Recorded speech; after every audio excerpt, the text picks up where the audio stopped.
Good morning बच्चों। Mathematics के आज के इस वीडियो में मैं आपका स्वागत करता हूं।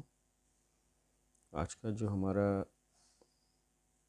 टॉपिक ऑफ डिस्कशन है वो है परमुटेशन एंड कॉम्बिनेशन। और आज के इस वीडियो में हम लोग एक्सरसाइज 7.1 के कुछ क्वेश्चंस को सॉल्व करेंगे। तो सबसे पहले हम लोग स्टार्ट करते हैं क्वेश्चन नंबर 1 से। क्वेश्चन नंबर 1 कहता है कि how many 3 digit number can be form from the digit 1, 2, 3, 4 and 5 assuming that repetition of digit is allowed। और सेकेंड पार्ट में कहता है कि repetition of digit is not allowed। यानी कहने का मतलब ये है कि आपके पास 5 नंबर्स हैं, 5 डिजिट्स हैं, 1, 2, 3, 4, 5 और आपको 3 डिजिट नंबर फॉर्म करना है। पहले केस में आप डिजिट को रिपीट कर सकते हैं और दूसरे केस में आप जो एक बार आपने डिजिट यूज़ कर लिया तो फिर दोबारा उस डिजिट को रिपीट नहीं कर सकते। तो आइए देखते हैं इस क्वेश्चन को कैसे हम लोग सॉल्व करेंगे। तो हमको 3 डिजिट नंबर फॉर्म करने हैं। तो मान लीजिए 1, 2, 3, यहाँ पे हमें 3 डिजिट नंबर फॉर्म करना है। तो हमको एक्चुअली करना क्या होगा कि इन तीनों प्लेसेस को भरना पड़ेगा। और चूँकि इन्हीं डिजिट का यूज़ कर सकते हैं आप, 1, 2, 3, 4 एंड 5 का यूज़ कर सकते हैं। तो हम कह सकते हैं कि इन 3 प्लेसेस को आपको इन्हीं 1, 2, 3, 4, 5 इन्हीं 5 डिजिट से आपको भरना है। तो अब हमें पता करना है कि इन 3 प्लेसेस को हम इन 5 डिजिट से कैसे भर सकते हैं, कैसे फिलअप कर सकते हैं। तो स्टार्ट हम करते हैं। हमने इसकी बात की, इस प्लेस को भरने की बात की। तो यहाँ पे 1, 2, 3, 4, 5 कोई भी डिजिट आप रख सकते हैं, फ्री है रखने के लिए। आप 1 रख सकते हैं, 2 रख सकते हैं, 3 रख सकते हैं, 4 रख सकते हैं, 5 रख सकते हैं। और चूँकि रिपीटेशन ऑफ डिजिट अलाउड है तो आप अगर आपने यहाँ 1 रख दिया तो यहाँ भी 1 रख सकते हैं। यानी यहाँ इसको भी भरने के लिए आप 1, 2, 3, 4, 5 का यूज़ कर सकते हैं। और एग्जैक्टली इसी तरह इसको भी भरने के लिए आप 1, 2, 3, 4, 5 का यूज़ कर सकते हैं, क्योंकि रिपीटेशन ऑफ डिजिट अलाउड है। तो अब इस स्थान को भरने के तरीके आपके पास हो गए 5 तरीके। इसलिए हुए क्योंकि यहाँ पे आप 1 रख सकते हैं, 2 रख सकते हैं, 3 रख सकते हैं, 4 रख सकते हैं, 5 रख सकते हैं। एग्जैक्टली इसी तरह इस स्थान को भी भरने के तरीके आपके पास हो गए 5 और इस स्थान को भी भरने के लिए तरीके हो गए आपके पास 5। अब यहाँ पे टोटल तरीके कितने होंगे? तो चूँकि ये कार्य तभी पूरा माना जाएगा जबकि ये स्थान भर जाए, ये स्थान भर जाए और ये स्थान भर जाए। यानी पूरा कार्य 3 स्टेप में हो रहा है। तो चूँकि हम आपको मल्टीप्लिकेशन थ्योरम में बताया गया है कि अगर ये ए बी कोई कार्य है और 3-4 स्टेप में ये हो रहा है, कई स्टेप में हो रहा है, स्टेप 1, स्टेप 2, स्टेप 3, स्टेप 4, मान लीजिए 4 स्टेप में हो रहा है। तो अगर इस स्टेप को करने के m तरीके हैं, इस स्टेप को करने के n तरीके हैं, इस स्टेप को करने के p तरीके हैं, इस स्टेप को करने के q तरीके हैं, तो इस पूरे कार्य को करने के कुल तरीके हो जाएंगे m into n into p into q। इतने तरीके से इस पूरे कार्य को संपादित किया जा सकता है। यानी अगर कोई कार्य कई स्टेप्स में हो रहा है तो उस कार्य को अगर आपको कंप्लीट करना है, कुल तरीकों की संख्या आपको पता करनी है, तो आप नंबर ऑफ़ स्टेप्स को जितने तरीके से किया जा सकता है उनको आप आपस में गुणा कर देंगे, मल्टीप्लाई कर देंगे।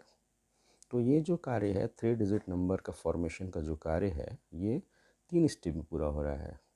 इकाई का स्थान भर जाए, दहाई का स्थान भर जाए, सैकड़े का स्थान भर जाए।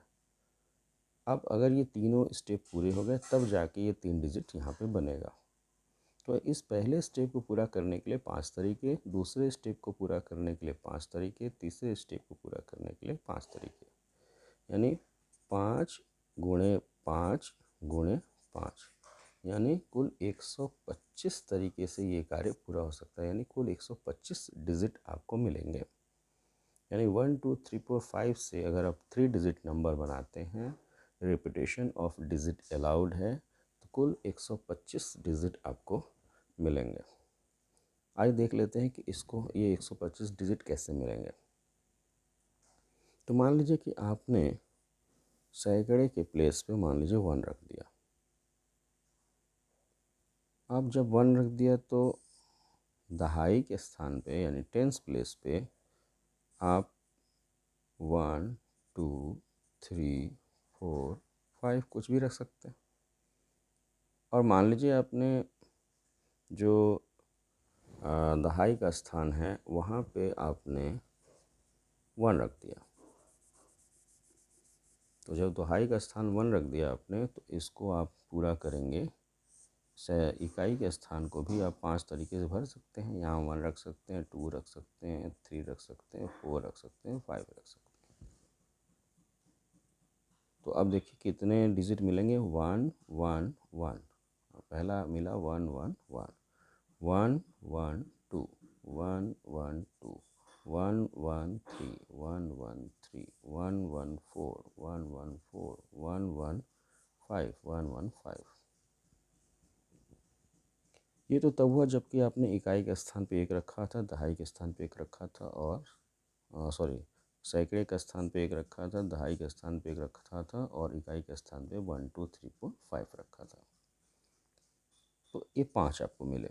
अब आपने अगर दहाई के स्थान पे 2 रख दिया, तो आपको इकाई के स्थान पे फिर 1 2 3 4 5 ऐसे रख सकते हैं आप।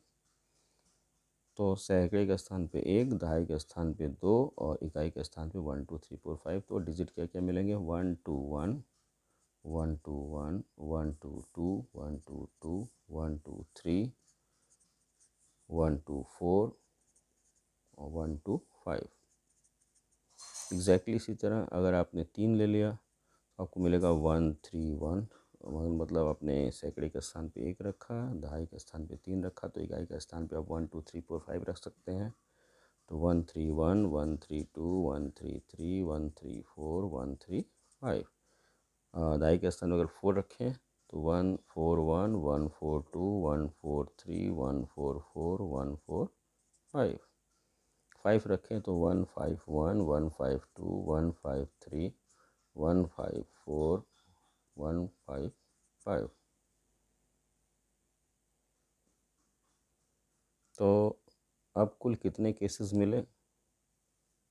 तो 1 2 3 4 5 6 7 8 9 10 11 12 13 14 15 16 17 18 19 20 21 22 23 24 25। तो ये 25 नंबर्स आपको मिल गए। कब। जब आपने इकाई के स्थान पे रखा है 1। इसी तरह जब आप इकाई के स्थान पे 25 नंबर तब मिले जब आपने सैकड़े के स्थान पे 1 रखा हुआ है। इसी तरह जब सैकड़े के स्थान पे 2 रखेंगे तो एग्जैक्टली इसी तरह आपको 25 और मिलेंगे। जब 3 रखेंगे तो फिर 25 मिलेंगे, 4 रखेंगे तो फिर 25 मिलेंगे। तो 5 संख्या जब सैकड़े के स्थान पर रखेंगे तो 25 गुणे 5 यानी कुल मिला के 125 नंबर्स आपको प्राप्त हो जाएंगे, जो कि यहाँ से आपने डायरेक्ट निकाल लिया कि 5 into 5 into 5 that is equals to 125। तो ये आपका सॉल्यूशन है। कब। जबकि repetition of digit is allowed. अब आइए बात करते हैं इसके सेकेंड पार्ट की। मान लीजिए repetition of digit not allowed है, यानी जो आपने डिजिट एक बार यूज़ कर लिया उस नंबर में वो डिजिट दोबारा नहीं आ सकता। तो आइए देखते हैं। हमारे पास 3 प्लेसेस हैं 1 2 3, और इसको भरने के अगर सैकड़े के स्थान की बात करें तो या इकाई के स्थान के पहले देख लें। इसको भरने के 5 तरीके होंगे। 1 2 3 4 5 किसी भी तरीके से इसको भर लिया तो इसको भरने के 5 तरीके हो गए। अब आपने इसको जब भर लिया तो जिस डिजिट से इसको आप भरे होंगे उस डिजिट को आप यहाँ यूज़ नहीं कर सकते। तो इसका मतलब इस स्थान को भरने के लिए आपके पास 5 तरीके नहीं होंगे बल्कि 4 तरीके होंगे। और फिर आपने इस डिजिट को, जो डिजिट आपने यहाँ यूज़ कर ली, फिर वो डिजिट यहाँ नहीं आ सकता। तो इसका मतलब इस स्थान को भरने के लिए आपके पास 3 तरीके होंगे, यानी कुल तरीकों की संख्या हो जाएगी। क्योंकि 3 स्टेप में काम पूरा हो रहा है तो कुल संख्याओं की संख्या होगी, टोटल नंबर्स होंगे, टोटल नंबर्स फॉर्म्ड हो जाएंगे 3 × 4 × 5 यानी 60। ये 60 आपको मिलेंगे। अब ये कैसे मिलेंगे 60, आप इसको देखिए। मान लीजिए आपने सैकड़े के स्थान पे 1 रखा या इकाई के स्थान पे आपने 1 रखा। उल्टा देखिए, मान लिया आपने इकाई के स्थान पे 1 रखा, तो दहाई के स्थान पे आप 1 नहीं रख सकते। क्या रख सकते हैं? 2, 3, 4 और 5 रख सकते हैं। अब क्योंकि रिपीटेशन अलाउड नहीं है इसलिए 1 नहीं रख पाएंगे दहाई के स्थान पे। अब अगर आपने दहाई के स्थान पे 2 रख दिया तो सैकड़े के स्थान पे, अब देखिए 1 यहाँ रख दिया आपने, 2 यहाँ रख दिया, तो सैकड़े के स्थान पे आप रख पाएंगे 3, 4, 5। क्यों? क्योंकि आप यहाँ पे सैकड़े वाले स्थान पे 1 और 2 को नहीं रख सकते, क्योंकि 1 और 2 ऑलरेडी आ चुके हैं। तो कुल 3 नंबर्स मिलेंगे आपको यहाँ पे इस केस में। पहला मिलेगा 1, 2, 3, दूसरा मिला 1, 2, 4, तीसरा मिला 1, 2, 5। अब मान लीजिए आपने दाई के स्थान पे 3 रखा होता, तो 1 आ चुका है, 3 आ चुका है, तो आपके पास बचा 2, 4, 5, यानी आपको मिलेगा 1, 3, 2, 1, 3, 2, 1, 3, 4, 1, 3, 4 एंड 1, 3, 5, 1, 3, 5। अब यहाँ मान लीजिए कि दहाई के स्थान पे 4 आया, तो सैकड़े के स्थान पे आप, चूँकि 1 आ चुका है इकाई के स्थान पे, 4 आ चुका है दहाई के स्थान पे, तो सैकड़े के स्थान पे आपको मिलेगा 2, 3 और 5, यानी 1, 4, 2, 1, 4, 2, 1, 4, 3, 1, 4, 5।